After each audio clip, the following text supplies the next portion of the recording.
मार्गशीर्ष मास में उत्पन्ना एकादशी का जो भाव वर्णन किया गया, 3 कथाएं मार्गशीर्ष मास के लिए है। मार्गशीर्ष मास में एकादशी का उद्यापन क्यों होता है, 3 कथाएं उसकी, और बहुत सावधानी से सुनोगे तो आनंद की अनुभूति हो।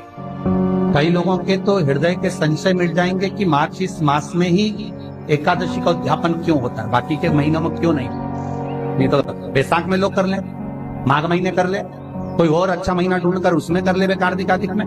पर मार्गशीर्ष मास में कार्तिक का महीना पूर्ण होगा और कार्तिक की पूर्णिमा के बाद मार्गशीर्ष मास लग जाएगा बस। तो इस महीने में जो उद्यापन एकादशी का होता है, उसका प्रमाण, उसका आनंद, उसका सुख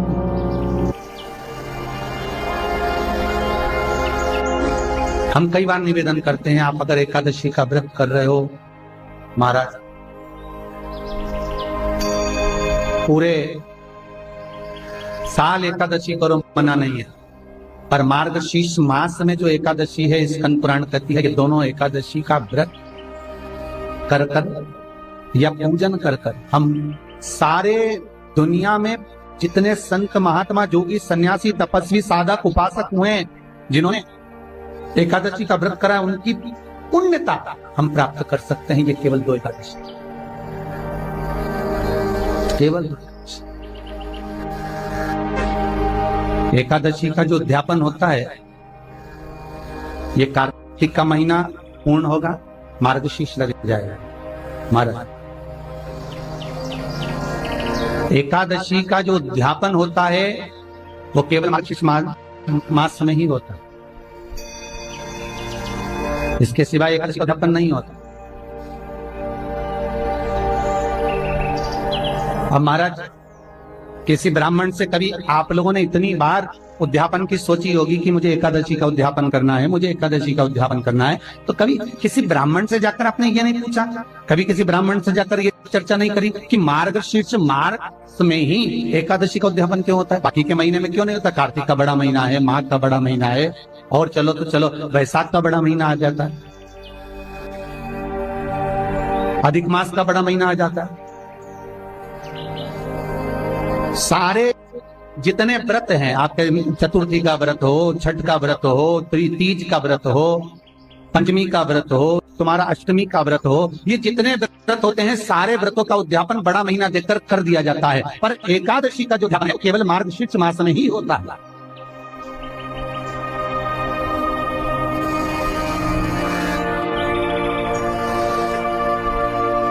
कभी हमारे भीतर भी तो संशय आना चाहिए कि ये मार्गशीर्ष मास में ही एकादशी का उद्यापन क्यों?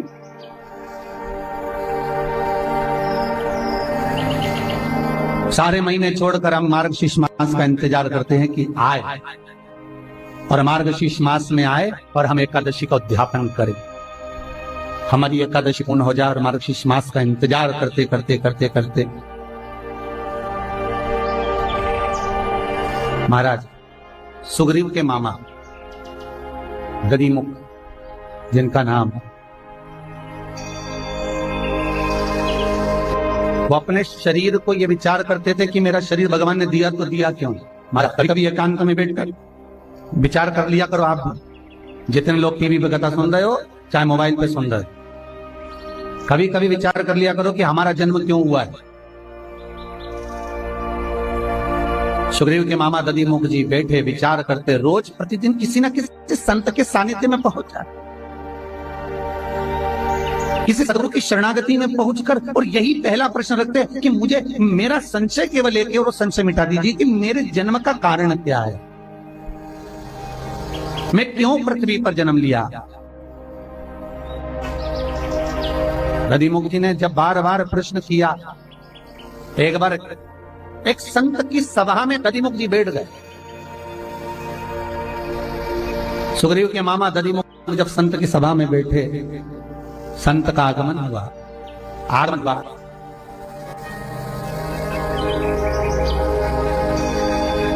दधिमुख जी प्रश्न करते, उससे पहले संत ने प्रश्न कर दिया, कैसे आना हुआ। अब दधिमुख को तो यह प्रश्न था कि मेरा जन्म ही क्यों हुआ, किस लिए आए। आज संत ने प्रश्न कर लिया, कैसे आना हुआ।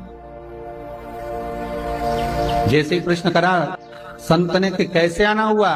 दधिमुख जी ने एक ही उत्तर दिया, बहुत नाम सुना था तो विचार किया कि एक बार जाऊं मैं आपकी शरण में और कुछ जीवन का, भगवत भजन का लाभ लेकर आऊं।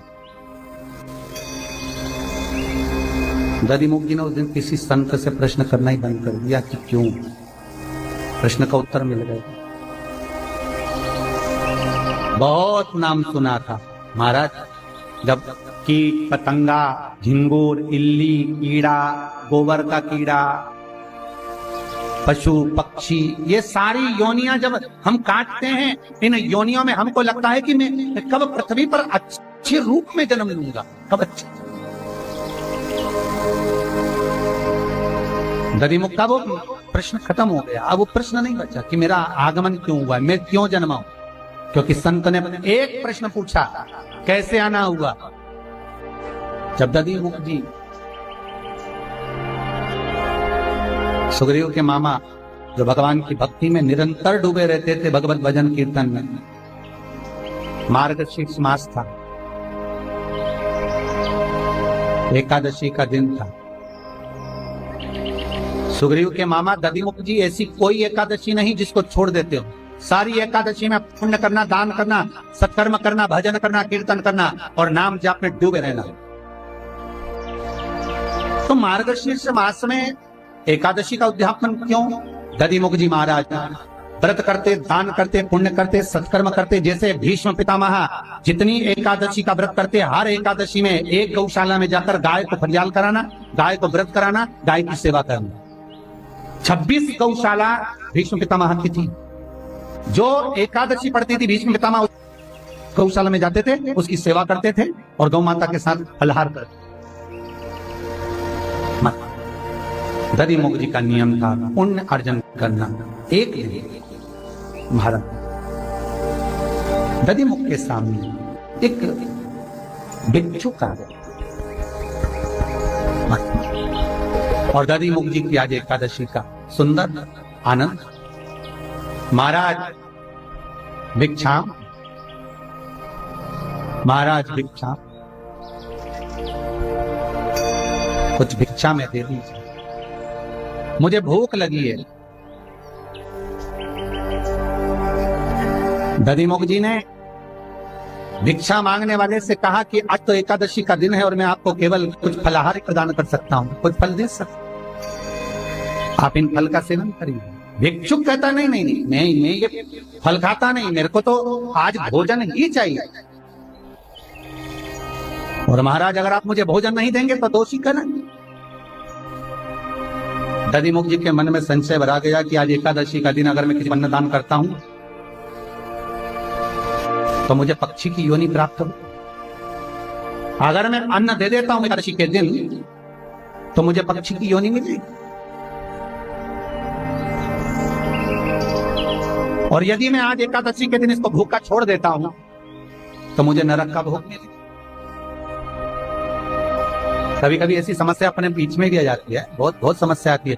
महाराज दधिमुख निवेदन करे, महाराज आपको मैं अन्न तो नहीं दे सकता, हाँ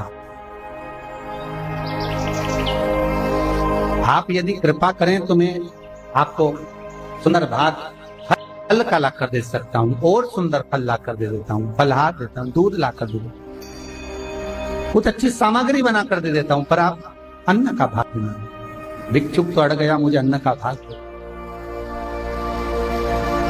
अन्न का भाग मुझे ग्रहण करना है। दधिमुख जी ने उसी समय हाथ जोड़कर जिन देवताओं के दरवाजे पर, जिन संतों की शरणागति में, जिन सदगुरुओं के पास में बैठकर प्रवचन सुना था, भजन किया था, कीर्तन करा था, स्मरण करा था, नाम जाप करा था, नाम कीर्तन में डूबे रहे थे, सारे संतों का, भगवंतों का स्मरण किया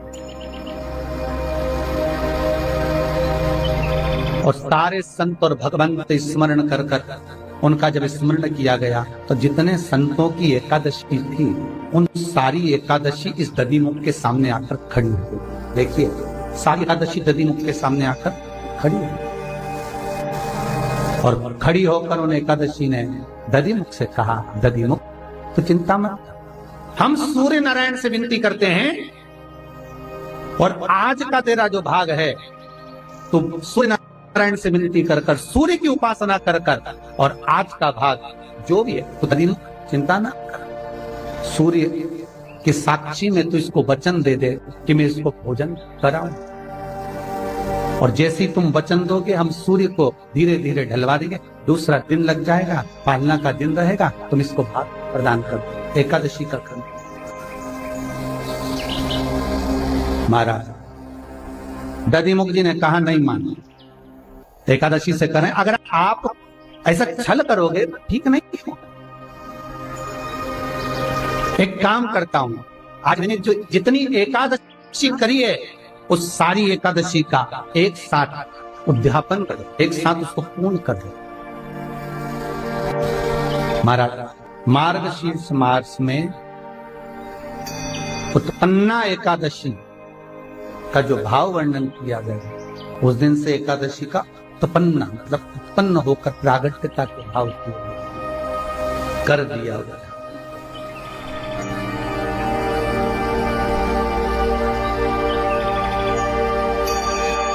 जो भिक्षुक सामने खड़ा था वो भिक्षुक नहीं था, स्वयं नारायण, स्वयं भगवान विष्णु सामने खड़े थे, और खड़े होकर एकादशी उनके नजदीक में खड़ी थी, और तुरंत नारायण ने कहा, सुन दधिमुख, इतनी एकादशियां हैं, 26 एकादशियों के लोग व्रत करेंगे, पर इस मार्गशीर्ष में तूने मेरा स्मरण कर कर सारे संत महात्मा जोगी सन्यासी तपस्वी साधक उपासक जितने भजनावली कीर्तनीय जितने भी हुए हैं सबका तूने स्मरण करा है, सबको तूने विराजमान करा है, सबको तू लेकर आया है। इसलिए बस यही महीना ऐसा होगा जिसमें एकादशी का उद्यापन होगा और एकादशी पूर्ण रूप से तुम्हें वर प्रदान। कितना सुंदर कहा है महाराज।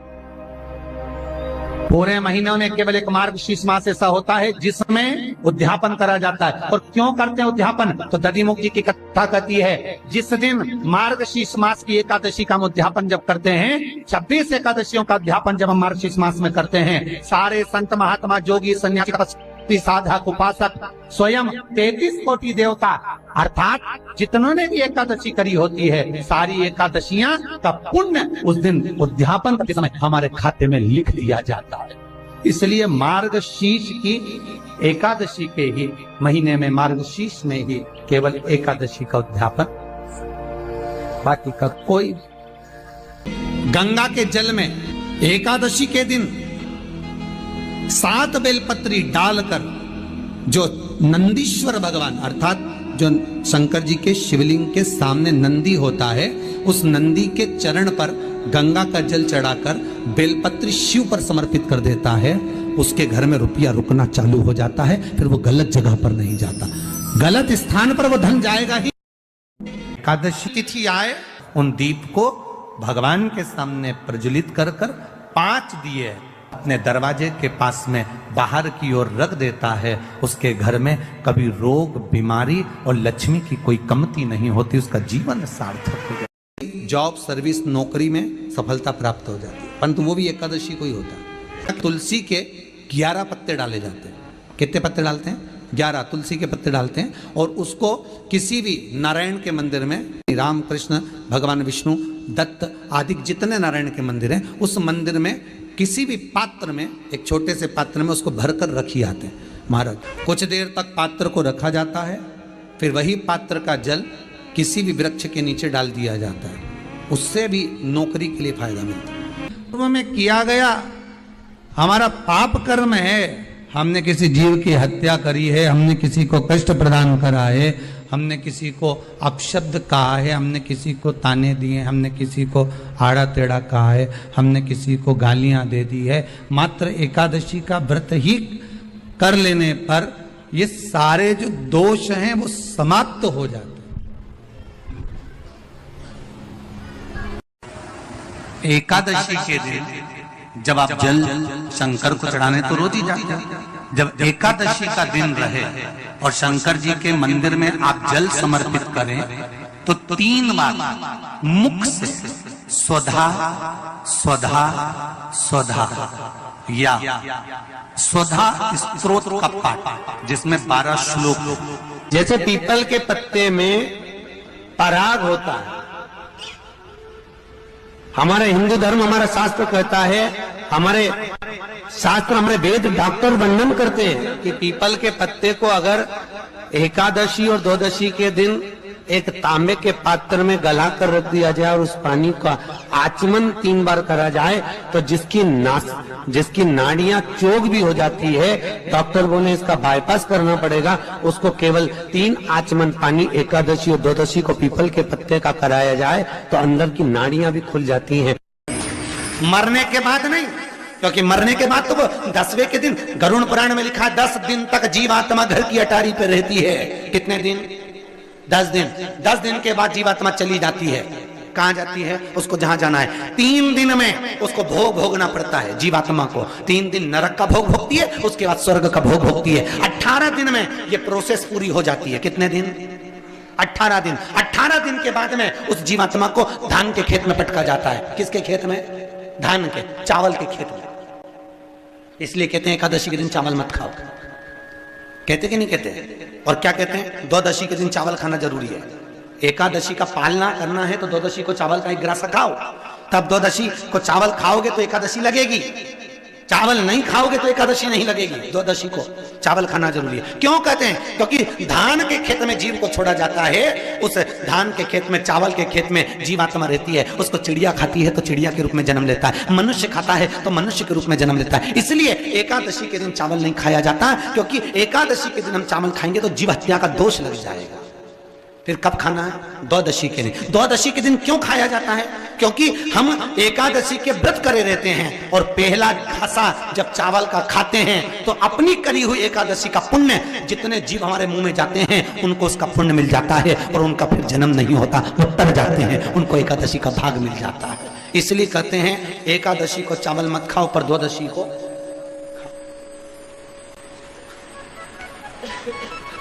खाइए। 10 दिन तक जीवात्मा है और आपने एकादशी कब दान दी? बोलो जम के। 12वें के दिन, 13वें के दिन आपने एकादशी का दान दिया, वो मिली उनको? अरे बोलो अच्छे से। कई तो अभी तक कर रही होगी, हमारे दादाजी के निमित्त की कर रहा है, कर ले। फिर वही वाली बात आ गई, गुलाब के फूल में पानी जारी है बन के, फिर जन्मे फिर भोगो, फिर जन्मो फिर भोगो। तो इससे तो अच्छे से खूब तपने के बाद, कर्म भोग भोगने के बाद, क्योंकि मनुष्य का जो शरीर है केवल भोगने के, भजन करो भोगो, भजन करो। क्यों? 84 लाख योनियों में आप कीट बनकर पैदा हुए, आपको उसमें मर भी जाओगे तो आपको ज्ञान नहीं होगा। पशु बनकर पैदा हुए आपको ज्ञान नहीं होगा, जंतु बनकर पैदा हुए आपको ज्ञान नहीं होगा। पर मनुष्य की योनि केवल एक ऐसी योनि है, इस योनि के अंतर तुमने पूर्व में 84 लाख योनि में जो कर्म करे होते हैं, उस कर्म का सारा भोग तुम्हें मनुष्य योनि में भोगने को मिलता है। और उस योनि में जब भोगोगे तो थोड़ा सा कष्ट तो होगा महाराज, होगा। कई लोग कहते हैं हमारी पड़ोसन तो अगरबत्ती नहीं लगाती गुरुजी तो भी खुश, कभी मंदिर नहीं जाती पड़ोसन, कभी शंकर जी को लोटा भर पानी नहीं चढ़ाती तो भी भगवान खूब दे दिया, और हम तो रोज मंदिर जाएं, व्रत करें, उपास करें तो भी दुखी हैं। उसका क्या कारण? तो शिव महापुराण में लिखा, एक बार देवऋषि नारद भगवान विष्णु के पास में पहुंचे और भगवान विष्णु से कहा, नारायण, दुनिया के लोग अगरबत्ती नहीं लगाए, भगवान का पूजन नहीं करें, पाठ नहीं करें तो सुखी रहते हैं, और दुनिया के लोग भगवान का भजन पूजन करते हैं तो दुखी रहते हैं, ऐसा क्यों? भगवान विष्णु ने कुछ बोले नहीं। भगवान विष्णु बोले, मुझे भूख लग रही है, मेरे साथ पृथ्वी पे घूमने चल। भगवान विष्णु नारद जी के साथ पृथ्वी पे घूमने निकले। अब जैसे ही नारद जी के साथ घूमने निकले तो भगवान विष्णु ने एक सेठ जी का घर देखा। नारद जी बोले, महाराज ये सेठ जी का घर है, खूब बड़ा धर्मात्मा दानी है, चलो इसके यहाँ कुछ खाने को मिल जाएगा। भगवान विष्णु ने मनुष्य का रूप रखा, नारद जी ने मनुष्य का रूप रखा, साधारण रूप बन रखकर दरवाजा बजाया। सेठ जी, ओ सेठ जी, सेठ जी। सेठ जी बाहर निकल कर आए, क्या है? हमें भूख लगी है, कुछ दान दे दो। इतने में सेठ जी बोले, तुम्हारा बाप रख के गया, दान दे दो, चल निकले यहां से, भाग, निकल जाओ यहां से। सेठ जी ने धक्के मार के देवऋषि नारद और भगवान विष्णु को भगा दिया। इतने में देवऋषि नारद को क्रोध आया। देवऋषि नारद ने कहा, महाराज इसने अपमान करा है, अपने को धक्के मारकर निकाला है, श्राप दे दो। बर्बाद हो जाए। भगवान विष्णु ने पीछे पलटकर सेठ जी को देखा। देखकर भगवान विष्णु ने दोनों हाथ उठाकर कहा, जा तेरे यहाँ खूब लक्ष्मी बढ़ जाए, खूब लक्ष्मी बढ़े और बढ़े और बढ़े। इतने में देवऋषि नारद ने कहा, प्रभु तुम लक्ष्मी बढ़ने का, तुम्हें श्राप देना था तो तुमने आशीर्वाद दे दिया। भगवान बोले मेरी मर्जी, चलो। भगवान विष्णु और आगे गए। भगवान ने कहा एक छोटा सा झोपड़ा है, छोटी सी कुटिया थी, छोटा सा घर था।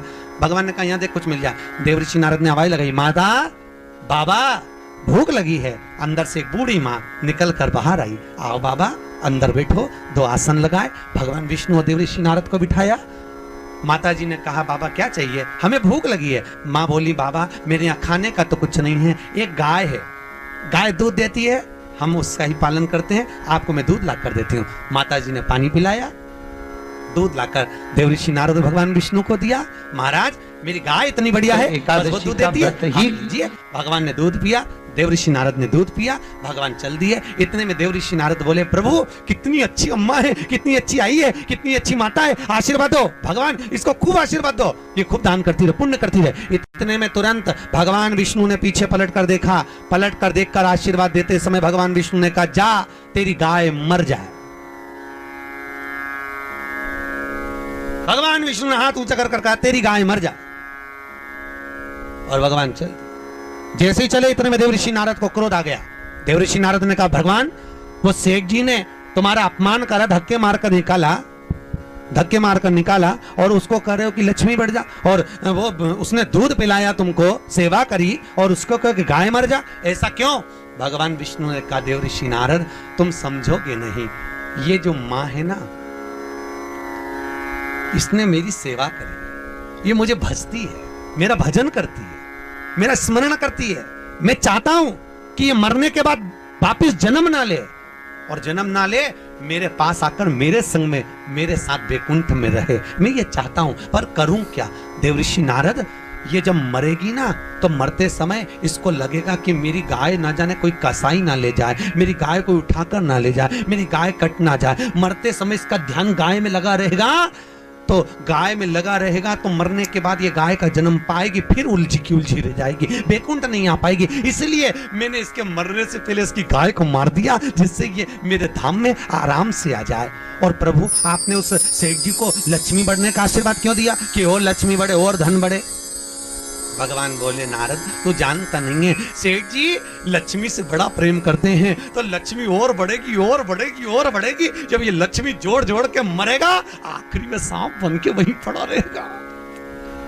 सुंदर कहा इस महापुराण में कि जिस दिन पत्नी अपने पति से कह दे मैं तुमसे विवाह कर मेरी जिंदगी बेकार हो गई, उस दिन नारी का सात्वित्व समाप्त हो जाता है। नारी का सात्वित्व समाप्त। कभी मुख से मत कहो पति से कि मेरा जीवन आपके यहाँ विवाह कर बेकार हो गया।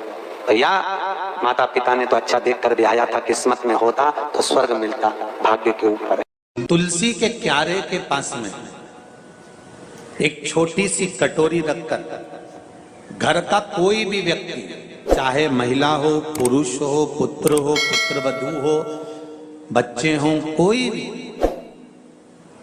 हथेली में गंगा जल लेकर अपने पूर्वजों का स्मरण कर कर, और वो गंगा जल काशी विश्वनाथ के नाम से अपने पूर्वजों का नाम लेकर वो कटोरी में अगर 5 बार या 7 बार छोड़ देता है तो उसके पूर्वजों को पिंडदान और तर्पण की जरूरत नहीं पड़ती, उनको मोक्ष प्राप्त हो जाता है।